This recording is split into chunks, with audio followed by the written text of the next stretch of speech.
sustancias macro y micropartículas. Y por lo tanto, estos sistemas, al igual que el sistema respiratorio y el sistema digestivo, van a tener que contener dentro de las capas histológicas que la conforman la presencia de tejido linfoide. El tejido linfoide, ustedes saben que está compuesto por linfocitos, básicamente, que tienen que ver con nuestro sistema de defensa, ¿ya? Entonces, es tejido linfoide que está asociado a las mucosas de nuestro sistema respiratorio, a la mucosa de nuestro sistema digestivo, por poner de ejemplo. El aparato respiratorio, lo que nosotros tenemos en consideración es un aparato que tiene que ver con el intercambio de gases, oxígeno y dióxido de carbono fundamentalmente. Pero no solamente eso, o mejor dicho, para que cumpla esa función final, tiene que cumplir también funciones previas, muy bien establecidas, que las iremos viendo poco a poco. El aparato respiratorio, el sistema respiratorio puede ser asiento de enfermedades diversas. Primero, enfermedades que tienen que ver con la parte embriológica, el desarrollo embriológico, ¿no? Anomalías, atresias, ¿no? Agenesias y todo lo demás. Pero también es asiento de infecciones de tipo viral, bacteriano, o de repente procesos inflamatorios como el asma, procesos de repente degenerativos como una fibrosis pulmonar, o variaciones anatómicas como sucede, por ejemplo, cuando hay hipertrofia de adenoides, lo que obliga a los niños a dormir con la boca abierta, respirar por la boca, lo que si no se soluciona va a generar que el hueso palatino, que es básicamente el techo de la cavidad bucal, se comience a deformar, se torne más cóncavo. Por lo tanto, la formación odontológica del niño varíe y eso puede generar problemas a posteriori. Tenemos un ejemplo muy sencillo de lo que es la vía respiratoria, algunas patologías, lo que es el sangrado nasal, conocido como epistaxis. Este sangrado nasal está fundamentado en la presencia de una rica vascularización a nivel de lo que es la mucosa nasal. Ya lo vamos a ir viendo posteriormente. Por la presencia de un famoso plexo, el plexo de Kieselbach, ¿no? ¿Lo han visto en anatomía? Muy bien. Primero vamos a reconocer algo fundamental, los epitelios, ¿ya? Esto es muy importante para poder entender las características del epitelio respiratorio. Los epitelios van a ser denominados o reconocidos primero por la forma de la célula. Si es una forma plana, será un epitelio plano o escamoso. Si es la forma cúbica, un epitelio cúbico. Si la altura es la mayor dimensión predominante en la célula, será un epitelio cilíndrico. Luego vamos a identificarlo también por el número de capas que lo conforman. Si es una sola capa de células, es una monocapa o un epitelio simple. Si son dos o más capas, se trata de un epitelio estratificado. Y ahí están todas las combinaciones: epitelio simple cúbico, epitelio simple cilíndrico, epitelio estratificado plano, epitelio estratificado cúbico, etcétera, etcétera. Lo curioso del sistema respiratorio es que el epitelio que lo recubre es un epitelio engañoso, mentiroso, parece varón.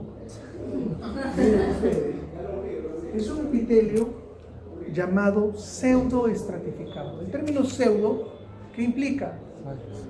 Falso, mentiroso, ¿no? Que te dice algo pero es otra cosa.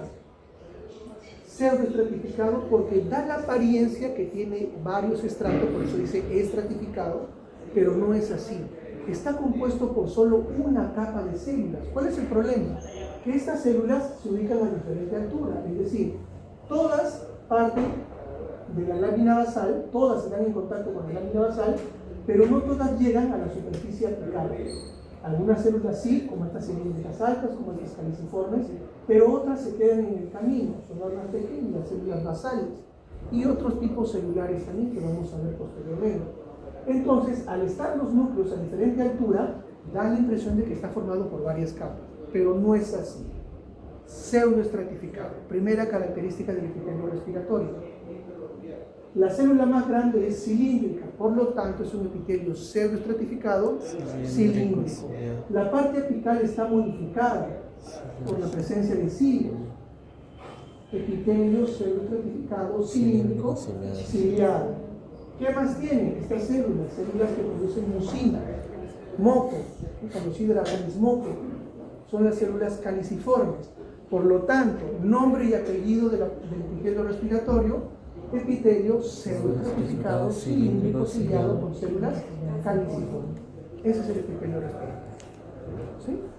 ¿Quedó claro? Epitelio pseudoestratificado, cilíndrico, ciliado, con células caliciformes. Completito. Le ponemos DNI después, ¿no? Entonces, nuestro sistema respiratorio en general va a estar conformado por dos elementos distintos. Los elementos que conducen el aire, entrada y salida del aire, y el siguiente es los pulmones, en donde está todo el parénquima pulmonar, los alveolos y otros elementos que tienen que ver con el intercambio gaseoso. Es muy diferente dejar entrar y salir el aire que hacer el intercambio gaseoso. Todo esto van a llevar a cumplir tres funciones fundamentales. Primero, la función de conducción. Segundo, la función de filtración del aire. Ya veremos en qué lugares se da, pero no solamente filtración, y vamos a agregar otras funciones más. Y finalmente, el intercambio gaseoso. Entonces, para cumplir esto, nuestro sistema respiratorio se organiza en dos componentes o dos partes bien diferenciadas. La primera es la parte de conducción, la parte conductora. Viene desde la cavidad nasal, desde las fosas nasales, hasta, qué curioso, ¿en dónde termina la parte conductora? En los bronquiolos terminales. ¿Sí? Todo esto, nasofaringe, laringe, tráquea, bronco primario, secundario, terciario, bla, bla, bla, bla, bla, de acuerdo al árbol bronquial, terminal de bronquiolos y bronquiolos terminales. Parte de conducción. Allí solamente es entrada y salida del aire. La parte respiratoria tiene que ver con intercambio gaseoso. Ahí sí necesitamos que entre el oxígeno y salga el dióxido de carbono, entre otros elementos. Y está compuesto por qué partes: bronquiolos respiratorios, conductos alveolares y los propios alveolos pulmonares. Antes nosotros decíamos, el intercambio gaseoso solo se da en alveolos. Mentira.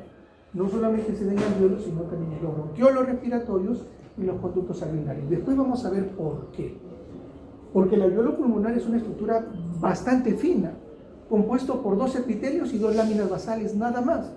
El epitelio alveolar, formado por los neumocitos tipo 1 y tipo 2, y su lámina basal, y el capilar alveolar, que es básicamente un endotelio, es decir, epitelio simple plano, más su lámina basal. No hay más. Por eso el alveolo es una estructura tan fina, y esa delgadez, esa conformación tan simple, es efectiva para el intercambio gaseoso, me ahorra energía. Si esa pared fuera más gruesa, el aumento de tejido conectivo u otros elementos más, el intercambio gaseoso me costaría más energía, no sería beneficioso. Como sucede, por ejemplo, en una fibrosis pulmonar, en donde el alveolo pulmonar, la pared del alveolo pulmonar se engrosa y se fibrosa, de manera que hace imposible o muy difícil el intercambio gaseoso. Por eso es que las personas con fibrosis pulmonar, a pesar de que tú lo pongas en un ventilador mecánico, le pongas oxígeno a altas concentraciones, a una presión aumentada, no va a generar intercambio gaseoso. Y la persona se termina muriendo frente a ti. Por más oxígeno que lo rodee, por más oxígeno que le puedas proporcionar a través de una máquina. Por eso es importante llevar un diagnóstico temprano, para poder ayudar a esta persona. Muy bien, seguimos entonces. Esquemáticamente a su izquierda y histológicamente a la derecha.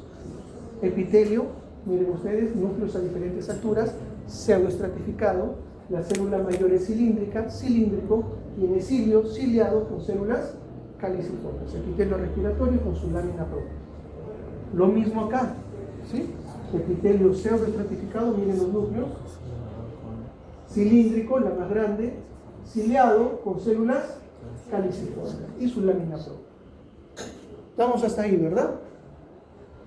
Este epitelio, miren acá también es lo mismo, tenemos aquí las células cilíndricas, los cilios, las células caliciformes y su lámina basal. El epitelio respiratorio va a estar conformado por 6 tipos celulares y se lo aprende para teoría y para práctica. En teoría hay algunas características más que se las han brindado acá, se las aprende. 6 tipos celulares. Las 3 primeras que ya hemos descrito y son las más abundantes, por eso ven que es 30%, las células columnares ciliadas, más o menos 300 cilios en la parte apical, cada una de ellas. Células caliciformes que producen la famosa mucina, que con el líquido forma el moco. y las células basales, que son las células madre o stem cell para este tipo de epitelio. A partir de allí se reproducen las demás. El resto, cepillo, células serosas y algunas células de la granulosa son en menor cantidad y tienen funciones bastante específicas. Cavidad nasal. Las fosas nasales o cavidad nasal es una estructura de tipo piramidal que tenemos en la parte anteromedial del rostro. Fíjense esta estructura. De afuera hacia adentro, de lo más superficial a lo más profundo, piel, tejido celular subcutáneo, músculos que son bastante pequeños y delgados, cartílago, hueso y mucosa. La mucosa que está por dentro. ¿Sí? Muy bien. Va a estar dividido en 3 regiones. Si yo me pongo así, la parte de adelante será el vestíbulo y la parte posterior, el área respiratoria y el área olfatoria. El área olfatoria hacia la parte superior, arriba, donde está la lámina cribosa del hueso etmoide. Vestíbulo, la parte anterior, por donde ingreso a través de las fosas nasales. Como ven ustedes, la piel que recubre esta zona se introduce a mi cavidad nasal. Y ese mismo epitelio, que es un epitelio estratificado, plano, queratinizado, esto de acá, es lo mismo que está dentro. Epitelio estratificado, plano, queratinizado. Es una piel completa. Al ser piel completa, ¿qué va a tener? Los pelitos, ¿sí? Las vibrisas. Es decir, vamos a encontrar complejos pilosebáceos. Folículo piloso más glándulas sebáceas, además de algunas glándulas sudoríparas. Piel completa. ¿Qué función tienen estas vibrisas? Filtrar. Ese primer filtro. Inspiro, estoy rodeado de macro y micropartículas. Las macropartículas quedarán atrapadas en las vibrisas. ¿Correcto? El primer filtro. Segundo filtro, el área respiratoria, la más grande, en cuyas paredes laterales se encuentran también incrustados los cornetes, superior, medio, inferior. Todo esto está revestido de una mucosa roja o rojiza, la mucosa olfatoria, ricamente vascularizada, con gran cantidad de glándulas seromucosas. Las glándulas que acompañan a todo nuestro sistema respiratorio son las glándulas seromucosas. Vamos a encontrar glándulas serosas en un área específica, pero ya lo detallaremos después. Cuando hablamos de glándulas del sistema respiratorio, hablamos de glándulas seromucosas, es decir, son glándulas mixtas que producen el componente seroso y el componente mucinoso. Perfecto, muy bien. Esta área respiratoria, que es abundante, grande, la más grande y la más amplia, revestida completamente por la mucosa respiratoria, la mucosa respiratoria, está también ricamente vascularizada. Entonces vamos a tener 2 situaciones aquí. Se produce moco, humedad y también calor, porque está ricamente vascularizado. Mi temperatura corporal, ¿cuánto es? 36.5 en adelante, ¿verdad? ¿Y la temperatura ambiental cuál es? 18, 19, 20 grados, es decir, más frío afuera que adentro, ¿correcto? Entonces la temperatura se va a irradiar de mi cuerpo hacia el exterior. Por lo tanto, el aire que ingresa se filtra, se humedece y se calienta. 3 funciones, 3. Filtración, humidificación y calentamiento del aire.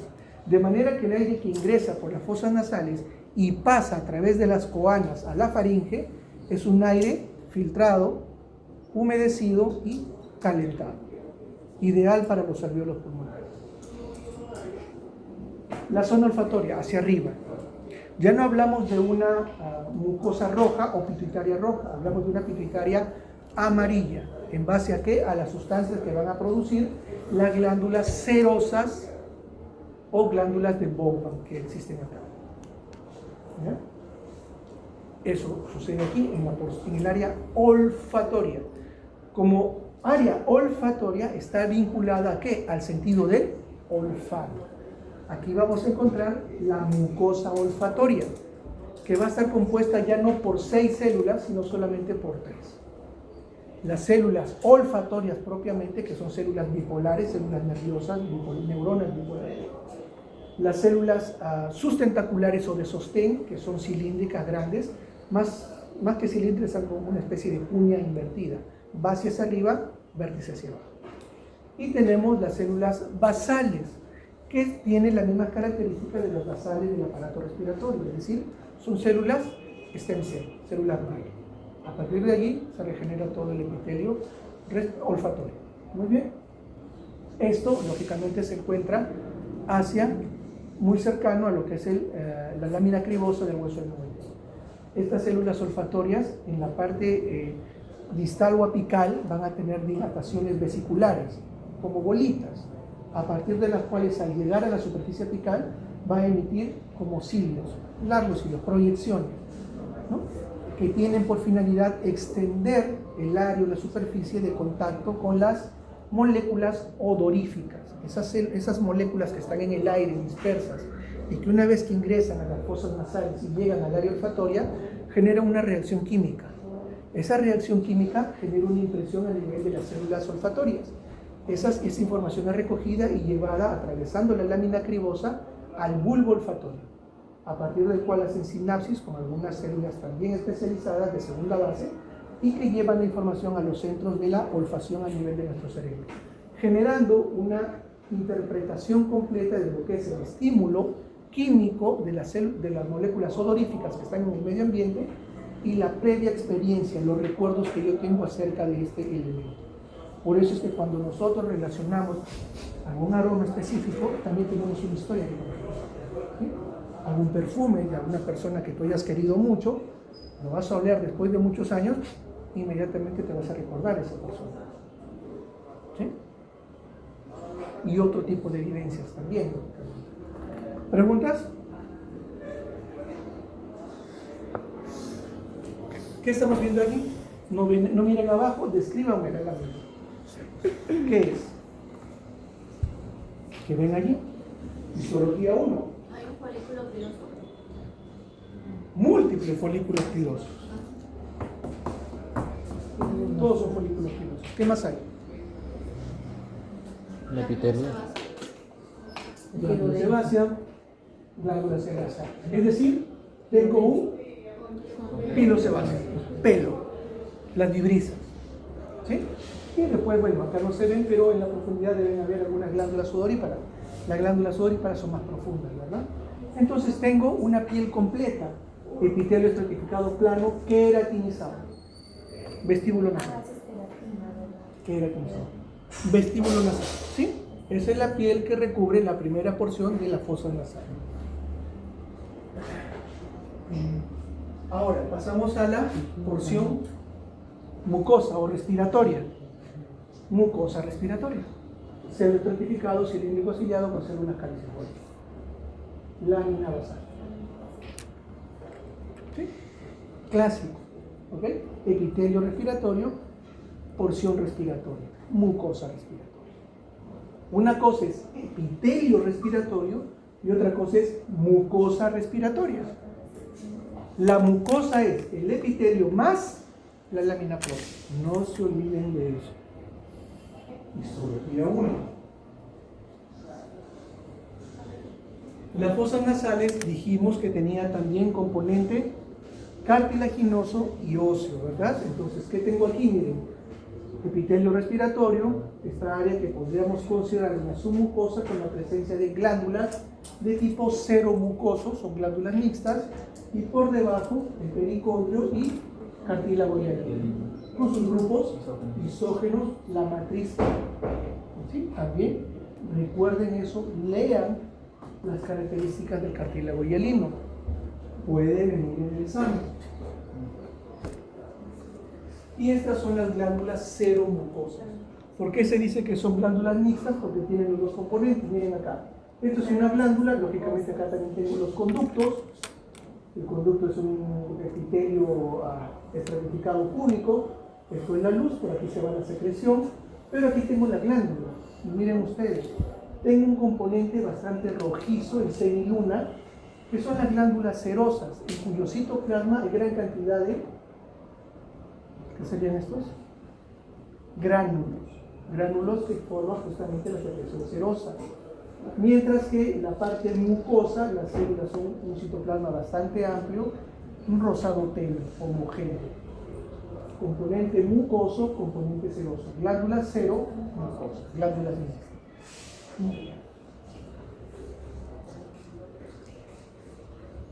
Ahí vemos esquemáticamente los tres cornetes, superior, medio e inferior, que están revestidos de mucosa respiratoria hacia adelante, la zona vestibular, con la presencia de las vibrisas. Aquí el aire ingresa, se arremolina, de manera que el aire tiene más tiempo para que las partículas que lograron pasar las vibrisas se peguen en el moco. ¿Sí? Sigue el proceso de filtración, se va limpiando el aire que respiramos, pero también se humedece y se calienta. Y las moléculas odoríferas van hacia arriba. Aquí, esta zona donde está la mucosa olfatoria, con el epitelio aquí arriba. Esto sería el hueso etmoide, la lámina cribosa. Aquí debería estar el bulbo olfatorio. ¿Perfecto? ¿Sí? Hasta ahí vamos. Y aquí la coana, aquí tendríamos la nasofaringe. Aquí vamos a tener la presencia de tejido linfoide, la amígdala faríngea, más conocido como adenoides. Imagínense ustedes que aquí crecen, se hipertrofian las adenoides. ¿Qué va a originar? La reducción del espacio por el cual pasa el aire. Si yo obstruyo, ¿qué voy a hacer? A respirar por la boca. No es el lugar adecuado.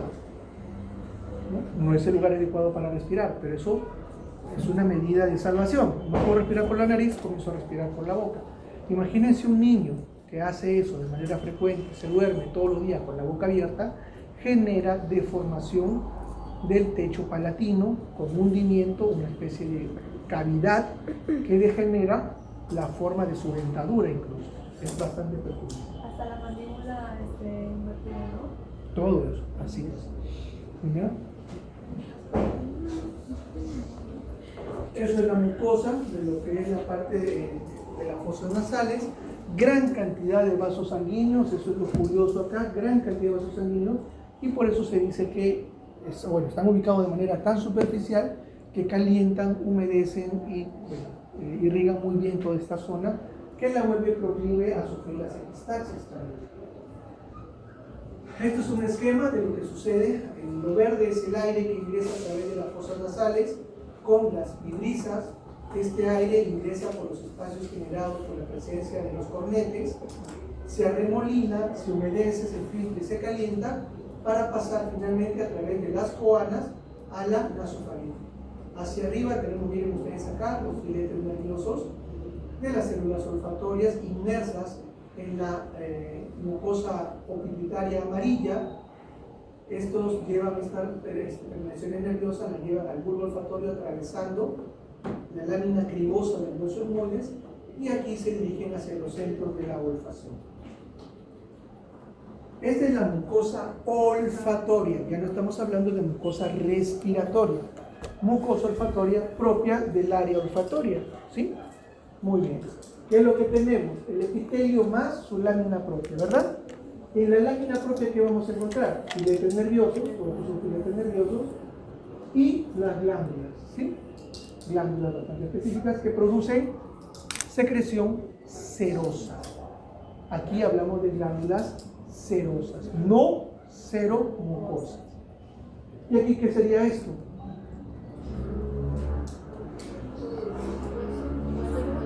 Hueso. Aquí tengo la matriz ósea y los condrocitos.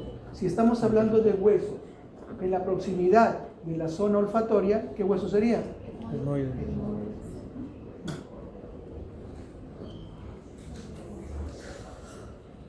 El epitelio olfatorio solamente consta de 3 células muy diferenciadas. Las células olfatorias, que son células nerviosas bipolares, ¿no? Que tienen una vesiculización en la parte apical, con sus ramificaciones también que extienden la capacidad de poder ponerse en contacto con las células con las moléculas odoríferas. Las células de sostén o sustentaculares, que están a los costados de las células nerviosas olfatorias, y las células basales, que son las células stem cell o células madre, de las cuales se reproducen el resto de células. Esta lámina no es buena, pero podemos ver lo que es el epitelio olfatorio, ¿no? Epitelio, todo esto es su lámina propia, todo esto sería la mucosa olfatoria. Por ahí miren arriba lo que están las células ciliares que llevan arriba, estas son las células basales, y aquí tenemos una suerte de células, da la impresión de que fuesen las células olfatorias y la mayoría son las sustentaculares. Estos tres tipos de célula tienen diferente tiempo de vida y se regeneran a partir de las células basales. ¿Sí? No es que nos acompañan estas células todo el tiempo. A diferencia de otras células nerviosas de nuestro sistema nervioso central, las células olfatorias sí se renuevan. ¿Ya? Se renuevan. Y esta lámina se la aprenden, ¿verdad? Es obligatoria, porque aquí están los tres tipos celulares. Las células de sostén, que tienen una forma de cono invertido hacia la superficie, la parte más ancha, y hacia la base, la parte más aguda, ¿no? Son las células sustentaculares o células de sostén.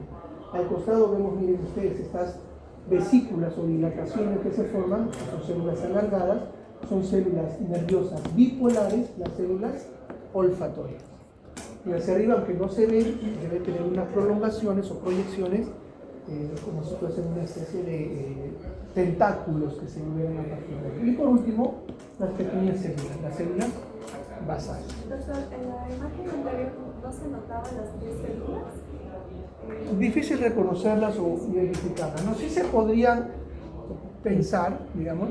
Las más abundantes son las células sustentaculares, después vienen las células nerviosas o olfatorias, y las que están más abajo sí se identifican, estas son las células basales. ¿Preguntas? ¿Dudas? ¿Algo? Por favor, de una vez. Estas células conforman la mucosa. Estas células conforman el epitelio olfatorio. Acuérdense, si yo digo mucosa, ¿la mucosa qué es? Epitelio más lámina mucosa. Pues no la separemos. Si yo hablo de epitelio, hablo solamente de células. ¿Ya? No confundamos, porque ese detalle es un gran detalle. Y nuevamente aquí tenemos el epitelio olfatorio hacia abajo, la lámina propia, en la cual vamos a encontrar las glándulas de Bowman, que son glándulas serosas. Son propias de la zona olfatoria, ¿correcto?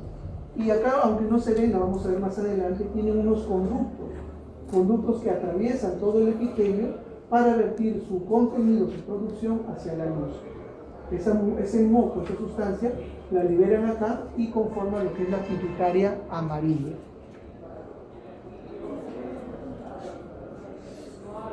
Nuevamente, ahí tenemos nosotros las glándulas de Bowman, glándulas serosas y sus conductos, cómo se van hacia la superficie.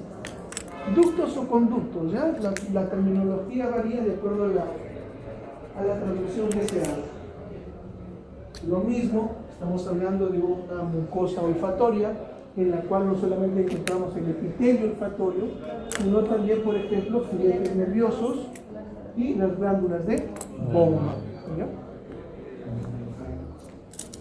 Y los conductos también, acá se aprecian, ¿no? Acá, esto es un conducto, esto es un conducto que tiene el epitelio, acá tenemos otro, y aquí otros más. Conductos, glándulas y filetes nerviosos. Esquemáticamente, tenemos que tanto el epitelio respiratorio como el epitelio olfatorio son epitelios pseudoestratificados, cilíndricos, ciliados. El respiratorio va a tener células caliciformes y esto lo que va a tener son células nerviosas bipolares. No tiene células caliciformes, lógicamente. La parte glandular, el moco, la sustancia, está producida en su lámina propia a través de las glándulas de Bowman, que son de naturaleza serosa. Senos paranasales son cavidades huecas, llenas de aire, por eso se le dice que son cavidades neumáticas. Una de sus funciones es disminuir el peso de la cabeza. Si nuestra cabeza, los huesos fuesen completamente compactos, sin espacios vacíos, pesaría más de la cuenta. Lo otro es de que estos senos paranasales funcionan conjuntamente a la cavidad bucal y a las fosas nasales como una caja de resonancia.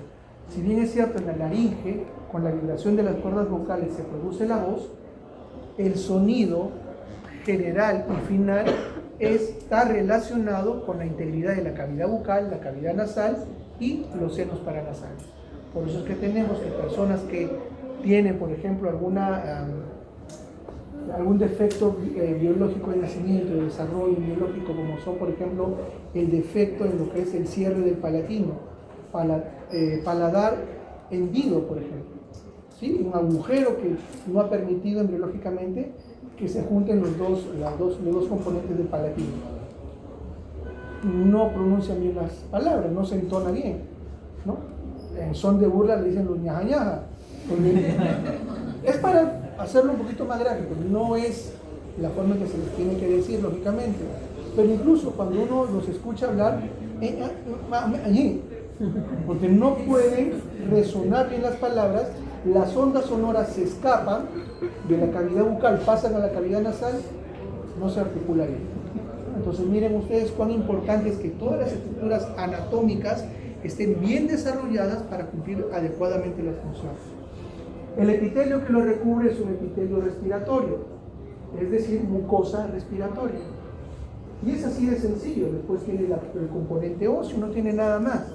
Ahora, esta mucosa que lo recubre es una prolongación de la mucosa que recubre las fosas nasales, ¿sí? Los senos paranasales tienen comunicación con las fosas nasales. Y ahí hay un problema, porque si yo en las fosas nasales tengo un proceso inflamatorio o infeccioso, esto se va a trasladar hacia los senos. Si comprometen un solo seno, es una sinusitis. Sinusitis frontal, sinusitis malar, sinusitis esfenoidal, sinusitis, ¿cuál falta? Etmoidal, ¿verdad? Además hay celías aquí en la apófisis mastoide, no se olviden, pero esas no son paranasales. Pero si complica más de 2, 3 o todos los senos paranasales, se llama pansinusitis. ¿Ya? Esta pansinusitis puede ser clínicamente muy significativa. Las personas con una pansinusitis en las cavidades nasales tienen pus. Y la pus huele feo, ¿no? Entonces estos pacientes constantemente te van a decir, huele a caca. Y están, ¿pisé? No pisé. Están buscando. ¿Por qué? Porque están con el olor a pus dentro de sus fosas nasales. Ahí lo tienen acumulado. Pues pueden estar en un jardín de rosas, de jazmines, pero les huele a caca. Clínicamente, ¿cómo empezó? Un resfrío mal curado, o tengo una rinitis alérgica que ya no le presto atención, y de pronto comenzó la cefalea o dolor aquí en la zona malar, no le di importancia, comenzó con fiebre, rinorrea, y esa rinorrea comenzó a cambiar de color, transparente, amarillenta, verdosa, parduzca, y comienza el olor a heces, caca, defecación. Entonces hay que tener mucho cuidado. Nasofaringe es la primera porción de la faringe. Está en relación con la parte posterior de las fosas nasales. El epitelio que los va a recubrir es un epitelio respiratorio, es decir, pseudoestratificado. Hemos hablado de los adenoides también. Luego acá viene la orofaringe, que es continuación de la cavidad bucal, por lo tanto el epitelio que lo recubre será estratificado, plano, no queratinizado. También existe acá amígdala de Waldeyer, es decir, un conjunto de amígdalas que tienen esa protección linfocítica, ¿no? Y por último, la porción que la une a la laringe, la laringofaringe. Como esta estructura es solamente una estructura de paso, común a la vía respiratoria y a la vía digestiva, lo importante radica aquí en la zona que es la laringe, ¿no? La laringe es una pequeña estructura de 4 por 4 centímetros, fundamentalmente de características cartilaginosas. Esto en realidad, esto es el tejido linfoide, los linfocitos, ¿sí? Tipo T, células plasmáticas, es decir, linfocitos B activados, que secretan inmunoglobulina A, E y G, y tenemos también macrófagos. Todos estos están asociados a la mucosa. Por eso se le dice tejido linfoide asociado a mucosa. En el caso de sistema respiratorio, tejido linfoide asociado a bronquios. En el caso del sistema digestivo, tejido linfoide asociado a gastrointestino. El famoso MALT, M-A-L-T, tejido linfoide asociado a mucosas, que en el respiratorio se transforma en BALT, B-A-L-T, tejido linfoide asociado a bronquios, y en el caso del sistema digestivo se transforma en un GALT con G, tejido linfoide asociado a gastrointestino. ¿De acuerdo? ¿Cuánto tiempo nos falta? ¿Nos quedan? 3 minutos. ¿Cuánto? 3 minutos. 3 minutos. Suficiente. Laringe, estructura cartilaginosa cuya principal estructura es la epiglotis. Es como una lengüeta que sirve para tapar el acceso a la vía respiratoria cuando cae el bolo alimenticio o pasa cualquier cuerpo extraño. Si esto no funciona de manera adecuada, puede dar paso a que el cuerpo extraño o el bolo alimenticio pase al sistema respiratorio, generando una respuesta irritativa como es la tos o el taponamiento de la vía respiratoria y la muerte de la persona. Dentro de los cartílagos, la laringe en general la laringe tiene un epitelio respiratorio que lo recubre, ¿no? Una submucosa casi muy indistinta, pero sí con presencia de glándulas seromucosas. Después viene el componente cartilaginoso, un cartílago hialino. Fundamentalmente, vamos a encontrar otro tipo de cartílago también. Tenemos aquí que la epiglotis, que es el primer de los cartílagos que da acceso a la laringe, tiene la continuidad del epitelio que recubre a la orofaringe, epitelio estratificado plano no queratinizado. ¿Sí? La parte superior, la cara superior, está cubierta por epitelio estratificado plano no queratinizado. Viene el epitelio, se proyecta y una vez que está en la cara inferior se transforma en epitelio respiratorio, pseudo estratificado cilíndrico cilíndrico. Y así se continúa. Esto es epitelio pseudo estratificado cilíndrico cilíndrico.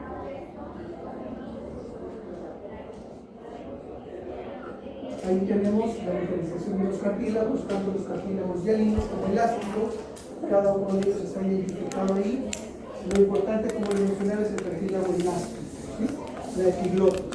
Y esta epiglotis es una lengüeta, ¿sí? Es una lengüeta cuya superficie superior es epitelio estratificado plano no queratinizado, que se continúa y después en la cara inferior cambia, varía a un epitelio respiratorio. El componente principal, el cartílago de tipo elástico. Y van a ver también algunas glándulas seromucosas, no muy bien especificadas, no muy bien delimitadas, pero que sí van a estar presentes en su constitución.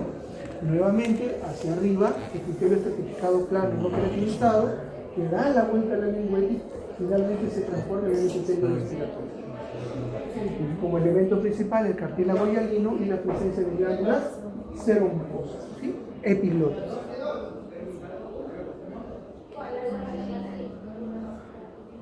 Esta imagen es bastante sencilla. Nos quiere hablar sobre las cuerdas vocales verdaderas y las cuerdas vocales falsas. Las cuerdas vocales falsas van a estar hacia la parte superior y vamos a relacionarlas con la presencia de un epitelio respiratorio, pseudoestratificado cilíndrico ciliado. Presencia de glándulas, sí, hay glándulas seromucosas y poco componente muscular de tipo esquelético como hay acá. Cuando hablemos de epitelio estratificado plano no queratinizado, la presencia de musculatura estriada esquelética del músculo vocal, estaremos hablando del espacio en el cual encontramos las cuerdas vocales verdaderas. ¿Correcto? ¿Preguntas ahí? No. Epitelio estratificado plano no queratinizado, cuerdas verdaderas. Epitelio respiratorio, cuerdas falsas. Dicho eso, la flecha azul está señalando epitelio respiratorio. Falsas. Falsas, ¿verdad? Y la verde, verdadera. Ahí. Falsas. Varias capas. En la capa más superficial, plano. Epitelio estratificado plano no queratinizado. ¿Recuerdas? Verdaderos. Y después el resto de componentes glandulares que también están señalados. La siguiente no es una imagen tan clara. Sin embargo, tenemos aquí un epitelio pseudoestratificado y aquí da la apariencia de tener cilios, ¿no? No es una imagen clara. Esto es una cuerda vocal falsa, ¿no? Y vemos aquí las glándulas seromucosas y el componente cartilaginoso. Voy a tratar de buscar láminas mucho más claras para que no haya dudas, pero de todas maneras estamos explicando. Aquí también me genera mucho más dudas, pero lo importante de aquí es la presencia de los conductos y la presencia también del componente glandular, ¿de acuerdo? Estas glándulas o glándulas seromucosas, todo esto es la lámina basal, y aquí tenemos el componente epitelial. Eso sí, ¿qué es? Respiratorio. Verdaderas. Verdaderas. Y miren acá en el fondo, al lado derecho de ustedes, músculo estriado esquelético, ¿sí? Músculo estriado esquelético. ¿Cómo sé que es esquelético?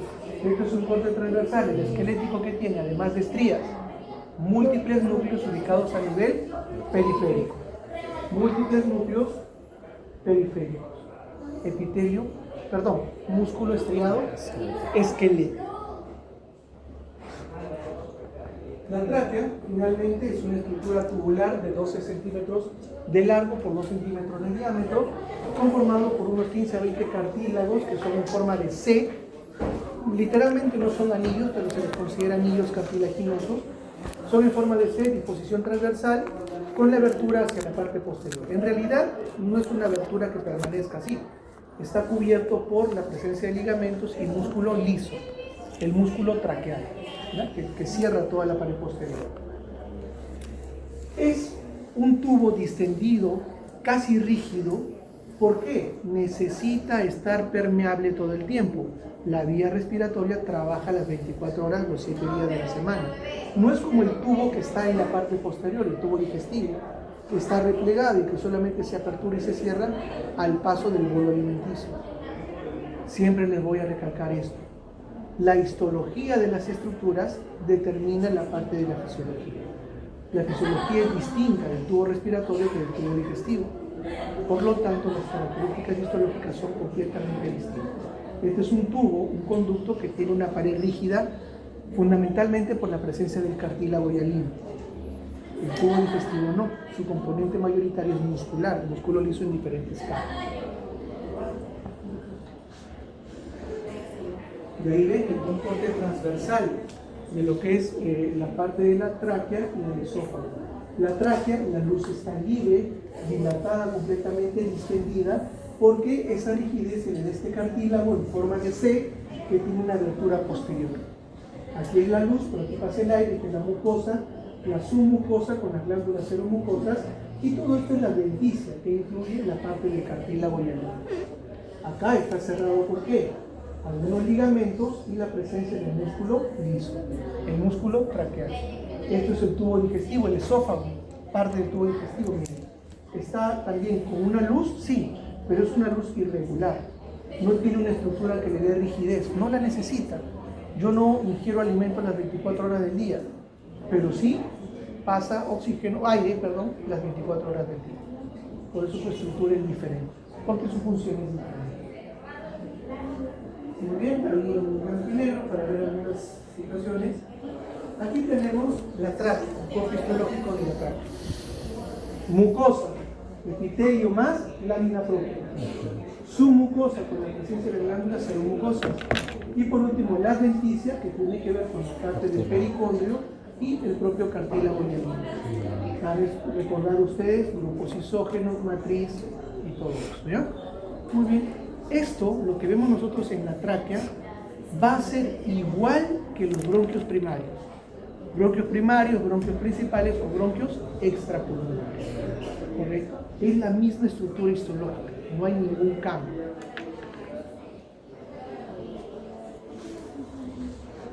Aquí lo que podemos apreciar es el epitelio respiratorio en la parte superficial, los conductos de las glándulas seromucosas.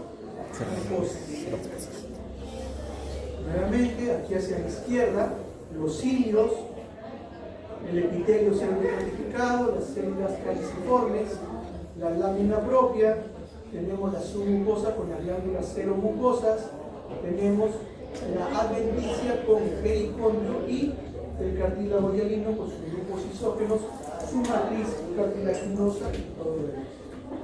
Esquema, lo que hemos estado viendo. Nuevamente esta imagen ya la vimos. Y aquí está la estructura cartilaginosa en forma de C, dispuestos transversalmente con la abertura en la parte posterior, cubierto no solamente por el músculo traqueal, sino también por ligamentos. Nuevamente, aquí tenemos la luz, la mucosa, la lámina propia, la submucosa con las glándulas seromucosas, y aquí la abertura, la lenticia con el pericondrio y el cartílago propiamente, cartílago hialino, la abertura hacia la parte posterior, que está cerrada por ligamentos y por músculo liso, músculo traqueal. Listo. ¿Preguntas? Vamos a leer, ¿sí? A repasar, verifiquen las cosas que les he dicho, que tienen que revisar, que tienen que aprender sí o sí, y la próxima semana evaluamos. ¿Correcto?